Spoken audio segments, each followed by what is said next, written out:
orang-orang yang dapat mengendalikan kemalasannya itu. Pengendaliannya kan di situ. Wala tahinu wala tahzanu wa antumul a'launa in kuntum mu'minin. Jadi itu. Mahasiswa saya yang masuk ke lab saya itu awalnya ya semua ya zong, bawang kosong itu kosong. Tapi jangan khawatir, Gusti Allah itu akan menentukan karyamu dari dirimu. Ubahlah menjadi orang-orang yang penuh etos, hilang kemalasan. Yang muncul menjadi bintang. Saya dari Makassar gini-gini, Prof, dari kampung. Jangan ngomong Gusti Allah itu tidak menentukan asal usulmu. Kalau kamu berkarya, mau melangkah, membuat sebuah step, kalau semut itu membuat garis feromon itu, Gusti Allah akan menakdirkan kamu menjadi manusia hebat. Ini serius. Kalau Bapak Ibu melihat saya kan melihat hari ini, tapi Bapak Ibu kalau tahu saya waktu SMP, waktu ya berjuang bagaimana saya belajar bahasa Arab, ya teman-teman itu lulusan ibtidaiyah udah pinter-pinter bahasa Arabnya, saya bukan. Saya harus bertanding dengan mereka yang sudah punya V0 lebih dari saya. V0 itu nilai awal. Jadi kan VOT setengah AT kuadrat, dia udah punya VOT itu. Nah di situ, dan ini harus muncul. Mungkin Bapak Ibu oke, ya oke lah, keponakan, anak, cucu, tetangga. Kalau muter-muteran bahasa kitanya urusan, saya itu nggak suka lah ngomong-ngomong yang misalnya kementerian ini, kementerian ini, untuk nyoba nanti ada ujian nasional apa tidak ya, ada apa itu zonasi apa tidak. Aduh, terlalu kecil banget cara berpikirnya. Ya, membangun Indonesia itu bukan masalah teknis-teknis begini skala menteri. Bangunlah itu manusia-manusianya, para guna itu. Karena di situ letaknya itu. Jadi aneh. Oleh sebab itu saya juga sering ngomong itu. Suatu saat ada namanya Kai Sensei. Kai Sensei itu seorang guru. Itu lulusan Okayama Daigaku. Guru di SMP. Waktu itu di Indonesia belum ada. Di Okayama itu sudah punya LCD yang besar banget itu. Yang besar sekali LCD. Di Indonesia waktu itu harganya hampir 30 juta tahun 90 berapa itu. Itu ada trouble di jamping, connection-nya itu, konektornya itu. Saya berpikir coba ini, Kai Sensei itu ibu-ibu, umurnya waktu itu 26 tahun lah. Saya gini, coba Kai Sensei ini mau mengerjakan apa coba? Ini kalau di Indonesia, ini udah ngundang Pak Kebon, ngundang orang-orang, bantu. Dia tidak, itu tekun, saya ngamati, sukses. Langsung terang, yo kata Imam Sang, dekimasu. Ini alhamdulillah ini dapat ya. Nah ini etos-etos ini kita bangun. Bukan pertandingan individu yang menghasilkan piala, no. Dia gigih karena ingin piala. Wah itu habis itu yang begitu. Etos, dia gigih untuk mengembangkan diri, bermanfaatkan diri, berkawan, berteman, membesarkan institusi bersama-sama. Itu yang muncullah bintang-bintang itu dari yang ini ada 57 orang. Bapak Ibu jangan, mulai sekarang saya ajar, jangan berpaku dengan jumlah.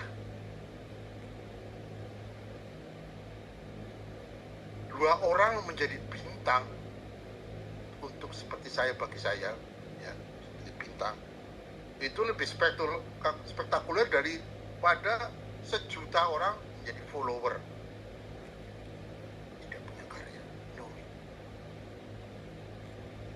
Oleh sebab itu, satu itu bisa dapat menggetarkan ribuan orang, jutaan orang. Yang sejuta menjadi follower yang tidak punya produktivitas. Jangan itu. Ibu punya komunitas, ya hanya 6 atau 7 orang. Wah, tapi itu produktivitasnya ngetapi tinggi. Itu pilih itu.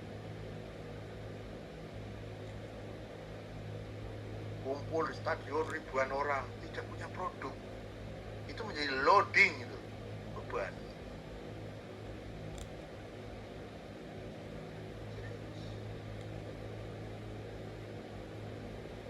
Saya kapan di Pampumeri kedua, sebuah universitas. Ini saya nggak heran kalau coba di institut cetak di atas bintang-bintang. Ada konferensi energi dunia, tokohnya dari kami.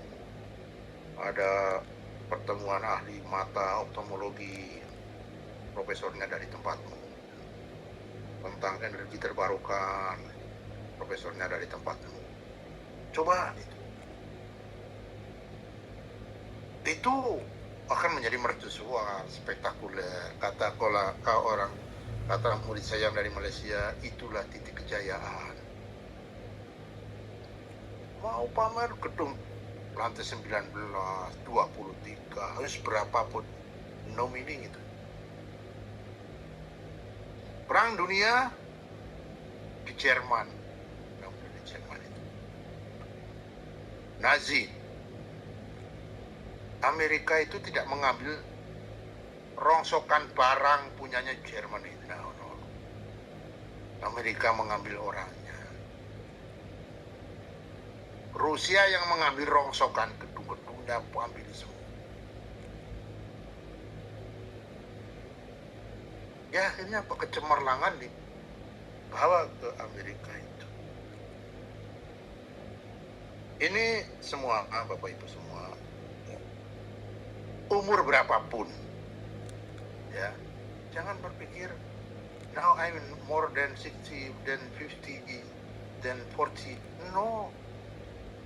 Kapanpun, sejengkal waktu pun Anda mau belajar itu tidak harus di buku, tidak loh ya.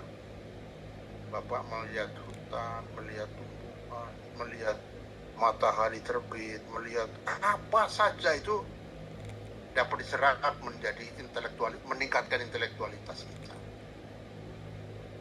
Jadi pada saat kita menulis berbasis pada fakta. Perjalanan dari Palu menuju Donggala atau mana sana lah ya. Untuk orang-orang yang senang belajar, itu ilmu semua itu. Endang dari Pekalongan, naik ke Mogan, naik lagi ke Tieng, sampai ke Sikunir. Bagi orang-orang yang senang menyerap, itu daging semua itu ilmu semua. Tapi kalau tidak orang yang tidak terbiasa senang menyerap, semua menjadi sampah. Jadi perjalanan 2 hari, 3 hari, 4 hari, more than week, tidak meningkatkan apa-apa. Pulang seperti biasa. Perjalanan hari Senin sampai Jumat.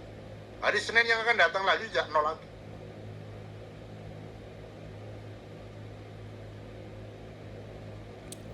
Kalau seperti itu, kita mengungkap apapun tidak akan menjadi intelektualitas.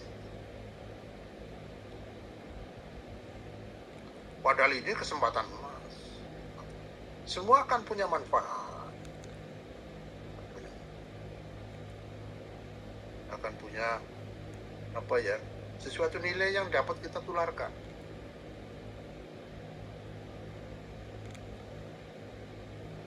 Nah ini etos seperti ini dikembangkan di kita.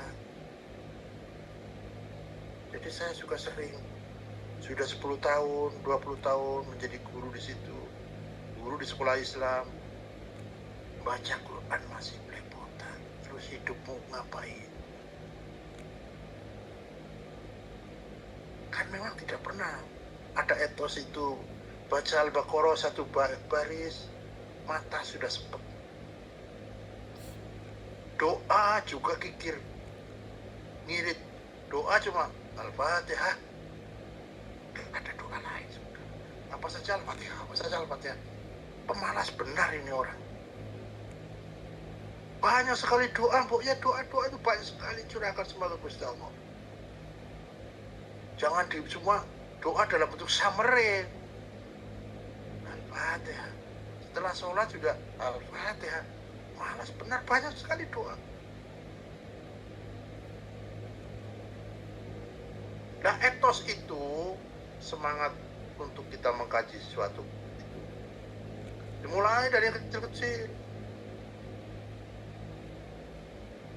Mulai dari kecil-kecil. Ini tempat apa? Di mana? Ketinggiannya berapa?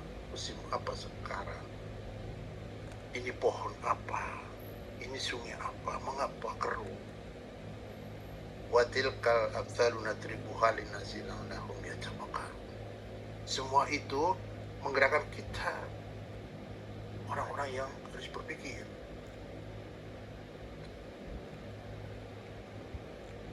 Buku, tadi Mas Ari ngomong berapa buku yang dibawa. Mas Ari kalau lihat ke rumah saya nggak bisa ngatasi itu. Buku di rumah saya itu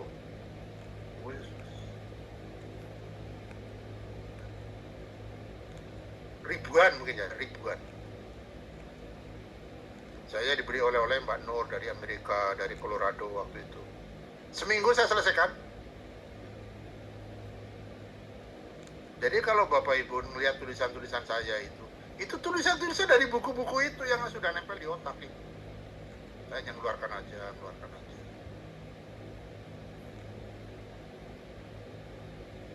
Perjalanan dari Kuala Lumpur ke Malaka, terus ke Muar, terus ke Mara, terus ke Johor Baru, Singapura.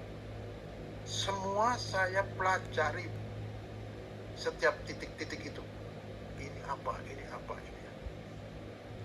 Mungkin yang lain tidur di bis, saya enggak. Karena saya harus memperoleh. Saya kalau hanya capek saja. Rugi saya.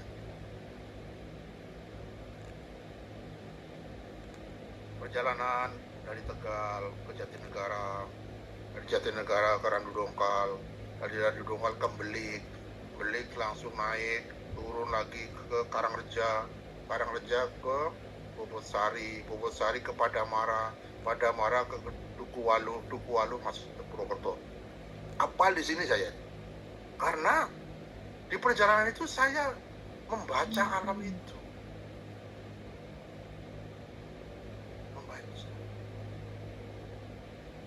dari Boyolali menuju Selo, dari Selo menuju Sawangan turun Blabak, naik lagi sampai ke Kecamatan Kaliangkrik, langsung ke Nepal Panjapa. Itu ada.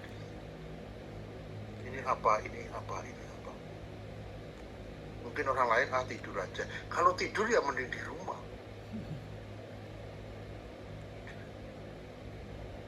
Saya memperoleh buku ini dari Profesor Yagi. Buku itu menceritakan tentang Kimura Masahiko. Ya, Kimura Masahiko itu. Saya baca itu. Tebal sekali bukunya. Karena semua bahasa Jepang, saya minta murid saya menceritakan yang sulit-sulit.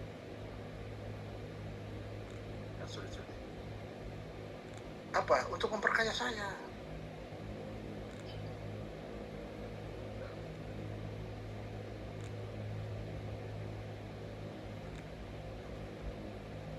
Sulitkah? Tidak sulit. Modalnya cuma satu, Mas.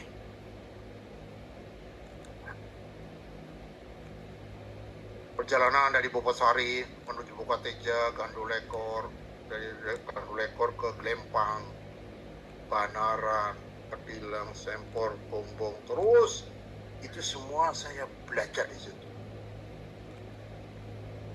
Perjalanan dari Pekanbaru, Kampar, Bangkinang, Kota Panjang, 50 kota, Payakumbuh, Bukit Tinggi, Kabupaten Agam, terus ya sampai ke Negeri Bayur, pulang ke Padang Panjang, Pariaman, Padang, semua saya serap menjadi sebuah ilmu. Itu bukan rute yang hanya seret kita tidur tahu-tahu sampai. Untuk saya rugi itu. Perjalanan dari Medan, Deli Serdang, sampai ke Brastagi, ya. Itu saya serap. Brastagi, Kabang Jahe, Kota Cane, Simalem, Toba. Mengapa bisa dapat seperti itu? Ya karena dari kecil terlatih. Ini pohon apa ya? Seperti kluwih tapi mengeluarkan getah. Ternyata itu namanya pohon benda yang diambil getahnya untuk menangkap burung. Itu di ketinggian berapa? Nah ini semua Bapak Ibu kita semua ya, yang sederhana seperti ini cara belajar kita yang sangat mudah sekali. Karena iklim kita, sekolah kita tidak mengajari itu ya, semua menjadi sulit, semua menjadi repot ya, dan merasa itu berat. Kalau tidak dapat di sekolah, di rumah. Kalau tidak di rumah, sekolah. Nah, dua-duanya jangan sampai kita tidak memperoleh. Di rumah tidak memperoleh, di sekolah tidak dapat, masyarakatnya antah berantah. Tamat kita menjadi generasi cemerlang.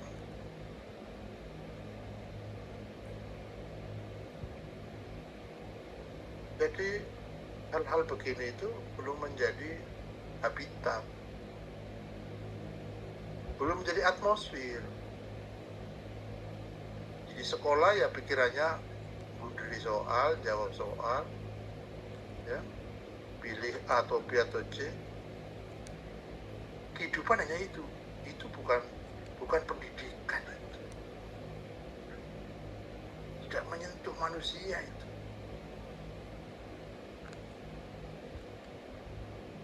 Kita dicetak menjadi seperti arang yang sudah menyala. Pada saat ditemukan dengan arang-arang yang lain belum menyala, tanpa ada angin pun menyala sampai habis. Nah ini yang tahun baru 2025 ini Bapak Ibu harus bangun. Sering yang sudah kita punyai kita lepas. Ibu-ibu tuh pandai menulis buku, pandai menulis artikel, pandai. 2024 mati tidak diapa-apain. Itu kebangkitan periode berikutnya tidak mudah. Karena kekayaan yang sudah ada tidak di manage. Jadi bisa ceritakan itu. Para penebang bambu setiap akan menebang itu mengasah itunya dulu, goloknya dulu itu. Kita kan tidak tiap hari nebang yang nggak diasah.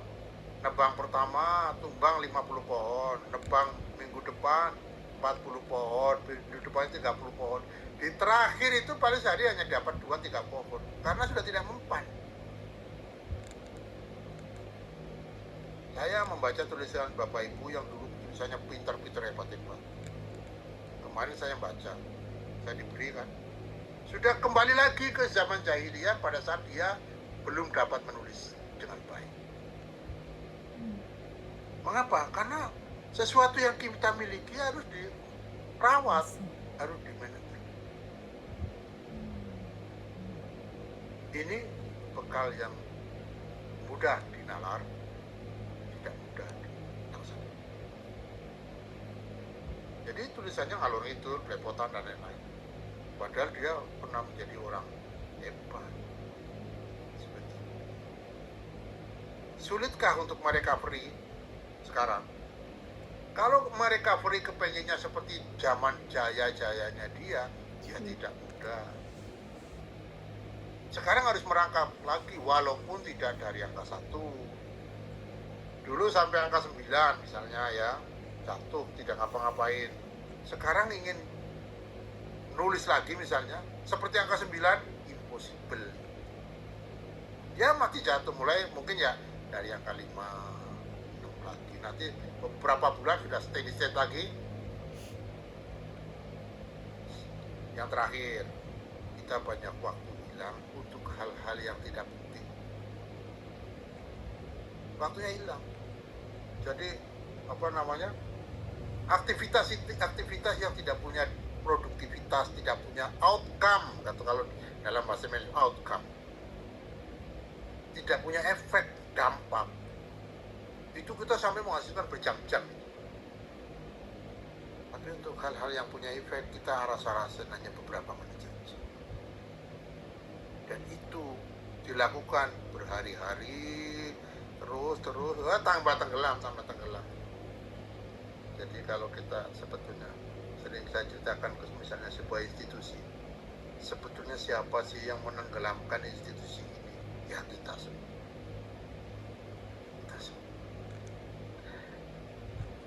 Ada trouble apa kepala sekolah, itu aja kalau tidak dilapori tidak melakukan. Sudah dilapori pun harus nyari orang lain. Ada sebuah kantor, saya diajak keliling oleh direkturnya itu. Di atas itu ada pohon pakis yang nempel di batu bata yang ada di tingkat atas itu. Saya yang ngomong ke orang itu yang punya bosnya itu, wah bapak ini orang hebat, bapak itu pencinta lingkungan sekali. Banyak orang yang tidak mau nanam pohon, itu gentengnya bapak aja bapak tanam. Ada pakis, ada lumut, ada alang-alang, itu ada semua. Itu artinya bapak itu bukan orang sembarang, orang yang sangat pemerhati terhadap lingkungan. Nah, 6 bulan yang akan datang saya lewat ke situ lagi, tetap pohon-pohon itu juga tidak dibersihkan. Saya diundang lagi ke sana, saya sudah tidak mau. Mengapa? Gedung yang mahal itu tidak bapak rawat. Artinya bapak orangnya tidak peduli terhadap kebaikan. Itu aja dari saya. Semoga ini menjadi renungan bapak ibu semua. Jadi tidak ada yang sulit kecuali kita tidak mau. Tidak ada yang mustahil tidak dapat diselesaikan kecuali kita memang tidak mau. Untuk ada kemauan harus ada tekad bahwa kita harus menyingkirkan kemalasan yang melekat sudah lama di diri. Assalamualaikum warahmatullahi wabarakatuh.